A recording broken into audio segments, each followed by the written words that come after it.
भारतवर्ष वनस्पतियों का देश है। इस देश में जितनी वनस्पतियां हैं अन्यत्र किसी देश में शायद ही पाई जाती हों। और यहाँ पर जो भी वनस्पतियां हैं वो कोई ना कोई एक विशेष गुण रखती है। इसीलिए आयुर्वेद में इन वनस्पतियों के बारे में विस्तार से बताया गया है। कोई भी पेड़ पौधा बेकार का नहीं है। हर पेड़ में कोई ना कोई ऐसी विशेषता, ऐसी खासियत है जो उनको दूसरे पौधों से उस पौधे को अलग करती हैं। और इन्हीं औषधीय गुणों के कारण वो पौधा जो है ना विशेष रोग में फ़ायदा करता है। हर पौधा अलग अलग बीमारी में काम आता है। आज का ये पौधा, इसके इस प्रकार से देखिए फूल होते हैं, ये नीचे की ओर लटके होते हैं। और ये देखिए इस प्रकार से ये इसमें छोटे छोटे रोए होते हैं और इस प्रकार से ये पौधा, इसकी पत्तियां ये दिखाई देती हैं। तो दोस्तों मित्रों, आप ये पौधा ध्यानपूर्वक देख लीजिए। इस प्रकार से इसके लटके हुए पुष्प होते हैं और इस प्रकार से इसकी ये पत्तियां होती हैं। और ये जो पौधा होता है ये 1 फुट से लेकर 2-3 ढाई फुट तक का ऐसा हो जाता है। और ये जो है रेतीली भूमि के आसपास ज़्यादा पैदा होता है। मेरी ये बहुत ही दिली इच्छा है कि मैं इन पेड़ पौधों का ज़्यादा से ज़्यादा आप लोगों को जानकारी पहुंचाऊं, ताकि ये इन वनस्पतियों के जब आप लोगों को नाम पता होगा तभी आप इनकी कदर करेंगे। जब नाम और इनके औषधि गुण ही नहीं पता होंगे तो आप इनको बेकार के पौधा समझेंगे और इनको जो है ना उखाड़ उखाड़ कर फेंक देंगे। और जब फेंक देंगे तो ये वनस्पतियाँ विलुप्त हो जाएंगी। ये हमारे देश की धरोहर है और हमारी ताकत है। इसलिए इन वनस्पतियों को आप पहचानें और इनके आयुर्वेदिक गुणधर्म और ये किन किन बीमारियों में इनसे फ़ायदा मिल सकता है उन सब को आप जानिए। और कोशिश करिए कि मतलब स्किप ना करिए वीडियो को और ध्यानपूर्वक देख लीजिए, पहचान लीजिए इस पौधे को। ये बहुत ही अच्छी औषधि है। इसके बारे में अभी मैं आपको बताऊँगा तो आप जो है ना कहेंगे हाँ ये वाकई अच्छी औषधि है। और इन पौधों में कितने दिव्य औषधि गुण हैं ये भी पता चलेगा और ये कितनी अच्छी मतलब फ़ायदे इनके। तो आइए आपको मैं अब आप इसको ध्यानपूर्वक देख लीजिए और मैं ये समझ रहा हूँ कि आप इस पौधे को ज़रूर पहचान चुके होंगे। तो दोस्तों मित्रों, मैं ये समझ रहा हूँ कि आप ये ज़रूर इस पौधे को पहचान लेंगे अब जब भी देखेंगे। और इस पौधे के जो फूल हैं वो नीचे की तरफ झुके होने के कारण ही इस पौधे को आयुर्वेद में अर्धपुष्पी कहा जाता है। मतलब नीचे की ओर झुका हुआ। हिंदी में इसका नाम अंधाहुली है। मित्रों दोस्तों, मतलब ये इतनी अचूक औषधि है और आयुर्वेद में इसके कई प्रकार से इसका उपचार बताया गया है।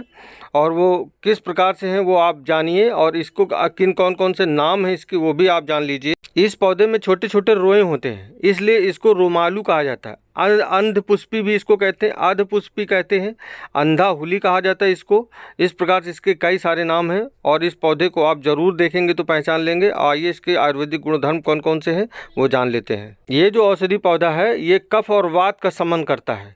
रस में तिक्त है, कटु है और गुण में ये लघु है और वीर जो है इसका उष्ण पाया जाता है। और ये किस प्रकार से कौन कौन से रोगों में फ़ायदा करता है आइए आपको मैं एक एक करके बताता हूँ। और ये फ़ायदे बहुत ही अच्छे हैं और इनको ध्यान से सुनिए आप। ये पौधा कौन कौन से रोग ठीक करता है। ये आँखों के लिए लाभकारी है, घाव जल्दी भरने वाली, इसके पत्ते विष का असर कम करते हैं। यह मासिक धर्म की समस्या में लाभ पहुंचाती, पेचिश ठीक करती है, आर्थराइटिस, संधिशोथ, चर्म रोग, दाँत खाज, बवासीर, आंतों के रोग इससे ठीक होते हैं। और इसके अलावा ये जो है सूजन, अतिसार, पेशाब के रोग, कुष्ठ रोग, बुखार दूर करने वाली और विषनाशक, खून को साफ करने वाली ये औषधि है। समझ लीजिए ये इतनी बेहतरीन औषधि है और ये शुक्र धातु को भी बढ़ाने के लिए बहुत ही असरदार ढंग से काम करती है। आइए एक एक करके इसके किस प्रकार से प्रयोग कर सकते हैं वो आप जान लेते हैं। जड़ का काढ़ा अथवा पत्तियों का काढ़ा बनाकर बाल धोने से बाल झड़ने की जो समस्या है पूरी तरह से ठीक होती है। यह पौधा आपको गंजा होने से बचा सकता है, इतना ज़बरदस्त ये बालों पर असर करता है। दूसरा फायदा, दाँत खाज खुजली होने पर इस पौधे के पत्तों का रस लगाने से हर प्रकार के दाँत खाज खुजली चर्म रोग ठीक होते हैं। ऐसे घाव जो न भर रहे हों, बिल्कुल आप परेशान हो चुके हो, इसके लिए इसके पत्तों का ताज़ा रस निकाल कर अथवा जड़ को पीस कर लेप करने से बहुत जल्दी घाव भर जाते हैं। इस पौधे की पत्तियां, फूलों के रस को आँखों के चारों ओर लगाने से आँखों के रोग ठीक होते हैं। यदि आँखों में किसी प्रकार का दर्द है वो भी इससे ठीक होता है। अतिसार, दस्त, पेचिश की समस्या होने पर इस पौधे की 1 ग्राम जड़ को पीसकर सेवन करने से इसमें तुरंत लाभ हो जाता है। इसके अलावा इसको जो है इसका आप और एक ये जैसे पेचिश है तो उस पर भी यही प्रयोग आप कर सकते हैं, पेचिश को ये ठीक कर देता है।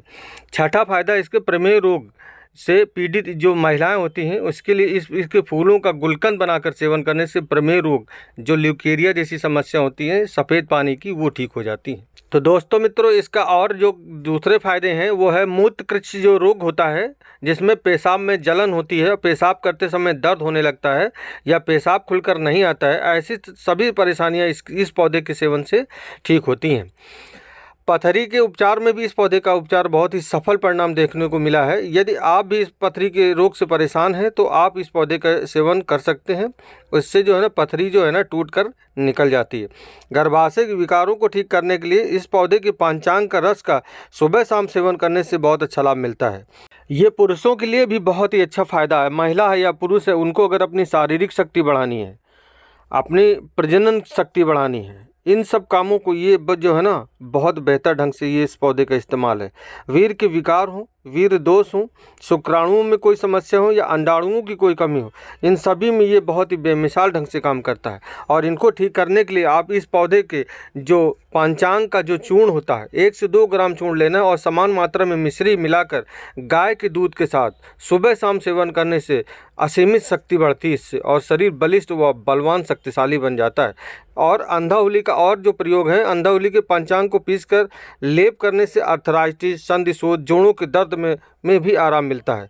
और इसका आखिरी में एक प्रयोग बता रहा हूँ, सांप के काटने पर इसकी जो जड़ है उसको पीसकर दंश वाले स्थान पर लेप करने से और उसी जड़ को पेस्ट बनाकर पिलाने से जो पीड़ित व्यक्ति है उसको जो है ना सांप के काटने से जो वेदना होती है, सूजन, जलन और विष का जो प्रभाव होता है वो कम हो जाता है। इस प्रकार से ये आपने देखा कि कितना ही प्रभावशाली, कितना ही आयुर्वेदिक औषधि गुणों से भरपूर ये पौधा है। इसको आप पहचान लें, इसको उखाड़ कर ना फेंकें और दूसरे लोगों को भी इस पौधे के बारे में बताएं, यही मेरी इच्छा है।